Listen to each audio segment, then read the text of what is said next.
Hello friends, moi Sebika, apnalok hokoluke it's me Sebika swagatam janaisu. Aru ajir video tin moi apnalokor usorot gulab jalor DIY saita face pack share koribole su gotike boloksun video ti arambho koru.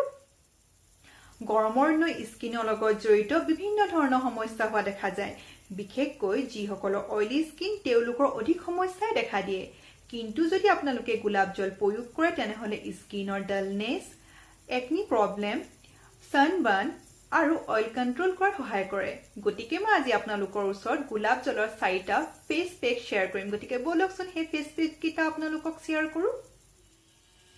Number 1 face mask to hoise sandan powder aru gulab jol. Apnaluke sandan powder 2 চামুচ লব ডাঙৰ চামুচে আৰু গোলাপ জলু 2 চামুচ লব ডাঙৰ চামুচে এই দুইটা সামগ্ৰী ভালদৰে মিশ্ৰণ কৰিলে আপোনালোকে নিজৰ মুখ মণ্ডলত লগাব আৰু 25 মিনিট সময় লগাই ৰাখিব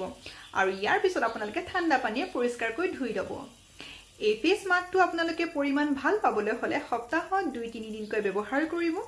আৰু আপোনালোকে এই ফেস মাস্কটো যদি ব্যৱহাৰ কৰে তেনেহলে আপোনালোকৰ অইল কন্ট্ৰোল হ'ব লগতে হালমইনাৰ পৰা আপোনালোকে ৰক্ষা পাব সেকেন্ড ফেস মাস্কটো হৈছে গোলাপ জেল আৰু বেসনৰ ফেস মাস্ক আপোনালোকে গোলাপ জল 2 চামুচ লব আৰু বেসন 1 চামুচ লব আৰু এই দুইবিধ সামগ্ৰী ভালদৰে মিশ্ৰণ কৰি লৈ নিজৰ মুখমণ্ডলত লগাব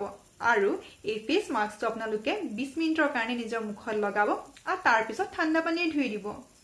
আৰু এই ফেস মাস্কটো অইলি স্কিনৰ বাবে অতিকৈ ভাল face mask Third face mask to hoise gulab gel aru mojulor face mask. Mojula amar skinor ujjolota onat sahay kore aru amar skin khonor pigmentation problem, dark aru sunburn naikia korat sahay kore. Ami mojul lom 1 চামুচ aru gulab gel lom 1 চামুচ. Ei duita samogri bhaldore mishron korile ami nijor mukh mondol logam aru ami mukhot 15 minute samoy logai rakhar pisot gorom paniye bhaldore dhui lom. আৰু এই face মাস্কটো যদি আপোনালোকে continue এমাহ পৰ্যন্ত ব্যৱহাৰ কৰে তেনেহলে আপোনালোকে ইয়াৰ ৰিজাল্ট ভাল পাব ফোৰ্থ ফেস মাস্কটো হৈছে গোলাপ জেল আৰু নেমু ৰসৰ ফেস মাস্ক এই ফেস মাস্কটো পিম্পল সমস্যা সকলৰ বাবে অতিকৈ ভাল ফেস মাস্ক আপোনালোকে এই ফেস মাস্কটো প্ৰস্তুত কৰিবলৈ হলে 1 চামুচ গোলাপ জেল 1 চামুচ নেমু ৰস ভালদৰে মিশ্ৰণ কৰি লব আৰু তাৰ পিছত আপোনালোকে যি সমূহ ঠাইত পিম্পলছ হৈছে তাত আপোনালোকে লগাব আৰু লগাইলে আপোনালোকে 15 মিনিট সময় ৰাখি তাৰ পিছত গৰম পানীয়ে ধুই দিব আপোনালোকে যদি এই ফেস মাস্কটো কন্টিনিউ এক সপ্তাহ পৰ্যন্ত ব্যৱহাৰ কৰে তেনেহলে যি সমূহত পিম্পলছ উঠিছিলে সেই সমূহ পিম্পলছ নাইকিয়া হৈ যাব